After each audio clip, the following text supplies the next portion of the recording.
Good morning বন্ধুরা, তোমার সকাল সকাল আরতি ডেলি ব্লগে এসে গেছে একটা নতুন ব্লগ নিয়ে। তো চলো আজকে দিনটাকে শুরু করি তোমার সাথে নিয়ে। এখানে গুণ সব পড়তে বসেছে, পড়াশোনা তো মোটেও। চলো সকাল সকাল আজকে কিছু কাজ পাইনি, চলে এসেছি খসলাগুলো একটু ঘষে নিতে। খসলা ঘষে ভাবছি একটু বড়া বানাবো। তো স্নানের জল অবশ্যই গরম করতে দিয়ে দিয়েছি। জলটা গরম হতে তো ভাবলাম যে মোটে তো খাবো 4টি প্রাণী, তো আমি ভাবলাম যে অল্প করে করলেই হয়ে যাবে।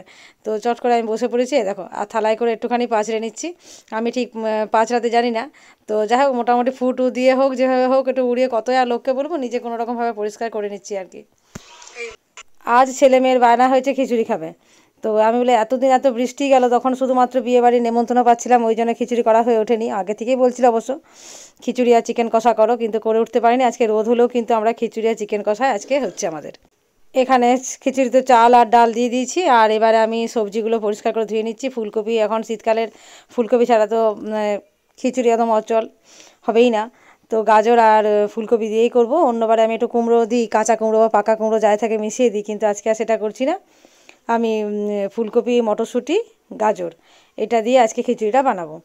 তো খুব তাড়াহুড়ো করে অল্পের মধ্যেই করবো, কারণ এমনিতে অলরেডি বেলা হয়ে গেল এটা সেটা কাজ করতে করতেই। এখানে গাজরটা আমি পরিষ্কার করে কেটে আর একদম ভালো করে ধুয়ে নিয়েছি, এবার এগুলো ভেজে নেব।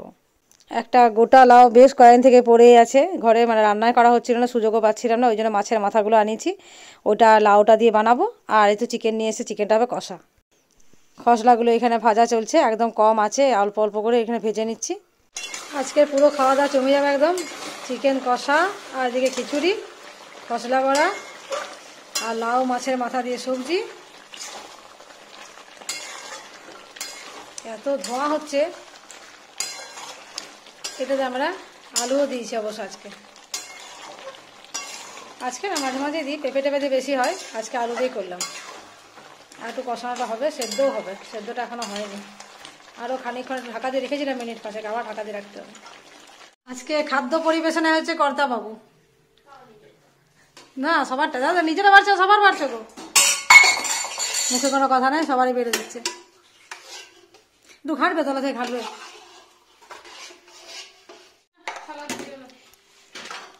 এখানে যেরকম সুন্দর রং হয়েছে সেরকম সুন্দর স্মেলটাও আসছে কিন্তু চিকেন থেকে।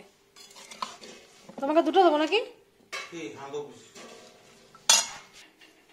চলো এই হচ্ছে আজকের মেনু। তোমরা তো দেখতে পেলে কি কি রান্না করেছিলাম। তো জাস্ট খাওয়া দাওয়া শুরু হবে, আর আজকে খাওয়া দাওয়া বেশ ভালো হতে যাচ্ছে। গতকালকে ব্লগটা শেষ করার সময় হয়নি, মানে শেষ করে উঠতেও পারিনি। তো যাই হোক আজকে চলে এসেছি পরের দিন সকালবেলায়, দুধ ফুটিয়ে নিচ্ছি এখানে। আর আজকে একটু যাবো বাঁকুড়াতে কিছু টুকটাক কাজ আছে, সেই জন্য বিশেষ করে যাওয়া। তো কি কি কাজ করব অবশ্যই তোমার সাথে শেয়ার তো যেরকম রেগুলার করে থাকি আজও করব। তো চলো আজকে সকালটা তোমাদেরকে সঙ্গে নিয়ে শুরু করছি। ভাত হয়ে গেছে কুকারে, আর এখানে আছে মাছের মাথা দিয়ে লাউ তরকারিটা আছে, গতকাল যেটা করেছিলাম রেখে দিয়েছিলাম ফ্রিজে। আর এখানে আমি করে দিয়েছি পোস্ত করে দিয়েছি একটুখানি, ওলকপি আর আলু দিয়ে টমেটো দিয়ে পোস্ত। খাবার সময় ডিম ভেজে নিবি তো নাকি রে? তাহলে বাপি কাটা ভেজে দিবি, তোরা সব ভেজে খাবি। চলো আমি এবার স্নানের জল তো আমার অলরেডি গরম হয়ে গেছে, এবার আমি যাবো স্নান করতে।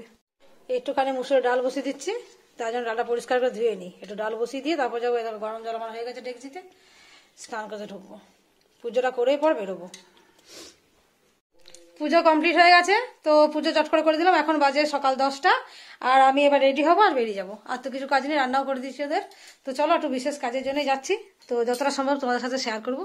তো চলো আগে রেডি হয়ে যাই। চলো রেডি হয়ে গেছি, এবার বেরোবো। এখন বেজে গেছে বাবারই 10:30, সর্বনাশ, 10টা বেরোবার কথা ছিল। যাই হোক চলো রেডি হয়ে গেছে একদম। চলো বেরিয়ে পড়লাম। আর যেহেতু বেশিক্ষণের কাজ নেই, যাবো আর চটপট কাজ সেরে সোজা বাড়ি চলে আসবো যত তাড়াতাড়ি সম্ভব। তো যাই হোক চলো, অনেক দিন বৃষ্টি পরে বেশ ঝলমলে রোদ উঠেছে, দেখতেই পাচ্ছ, একদম এত সুন্দর লাগছে, পরিষ্কার লাগছে চারিদিকটা, বেশ পরিচ্ছন্ন লাগছে, সুন্দর লাগছে। আমি এসেছি একটি ডাক্তারের চেম্বারে, কর্তার পরবর্তী দিনের নাম লেখাবার জন্য। ও আসবে ডাক্তার দেখাবার জন্য, ওর টোকেনটা কাটতে আমার আশা। মন্দিরটা দেখলাম, খুব সুন্দর হলো মন্দিরটা, ওই জন্য তোমাদের সাথে শেয়ারও করে নিলাম। আর এই দেখো একটা সুন্দর আমাদের ভারতের পতাকা, দেশের পতাকা দেখতে কার না ভালো লাগে। তো এটা দেখলে আমার খুব ভালো লাগে, নিজের একটা অন্যরকম ফিলিংস হয়, হয়তো তোমাদের সকলেরই হয়ে থাকে। তো যাই হোক বলো তো আমি কোন জায়গাটা এখন ক্রস করছি, এই পতাকাটা বাঁকুড়ার কোথায় আছে? অবশ্য অনেকেই জেনে থাকো, তো যদি পারলে একটু কমেন্ট করো আমাকে। কিছু কেনাকাটার মধ্যে এগুলোও ছিল, কিছু কেনাকাটা করতে বিশেষ করে এসেছি কাজ সারতেই। তো তার মধ্যে আমি র্যাপিং পেপার আর একটু সব কিছু জিনিস যা যা দরকার ছিল সব কিছু নিয়ে নিলাম। এগুলো আমাদের দোকানে লাগবে গিফট প্যাক করার জন্য অবশ্যই। কাজ এখানকার বাজারের একদম কমপ্লিট হয়ে গেছে। এবার যেখানে আছে গাড়ি সেখানে যাচ্ছি। তো গাড়িতে যাওয়ার জন্য আমি যাচ্ছি টোটোতে করে। আর এখানে দেখো মাঝে মাঝে একটা ট্রাক কীরকমভাবে রাস্তার মধ্যে মানে ইউটার্ন নিচ্ছে। একদম বাঁকুড়া যে মসজিদ আছে মসজিদের কাছে এটা ঘটনাটা ঘটছে। এত ভয় লাগছে যে কাউকে কখন ঠুকে না দেয়, এত বড় ট্রাক আর এই সরু রাস্তা, আর সেরকম হয়ে গেছে জ্যাম। সাথে সাথে সকলে তো জ্যামে পড়েছি আমরা। তো যাই হোক, এই যে ট্রাকটা সরে পড়েছে, এবার আমরা আস্তে আস্তে জ্যাম কাটিয়ে বেরিয়ে পড়বো, সোজা যাব গাড়িতে। এবার আর বেশি কিছু কাজ নেই এখানে। ফেরার সময় কিছু ওষুধ নেবার ছিল আমার কর্তার জন্য, ও রেগুলার যেগুলো খায় আর কি, তো সেইগুলো কিছু কিনে নিলাম। চলো, সমস্ত কাজ কমপ্লিট হয়ে গেছে, এবার বাড়ি ফেরার পালা। এই যে মেয়ে আমি এখন বাড়ি ফিরছি।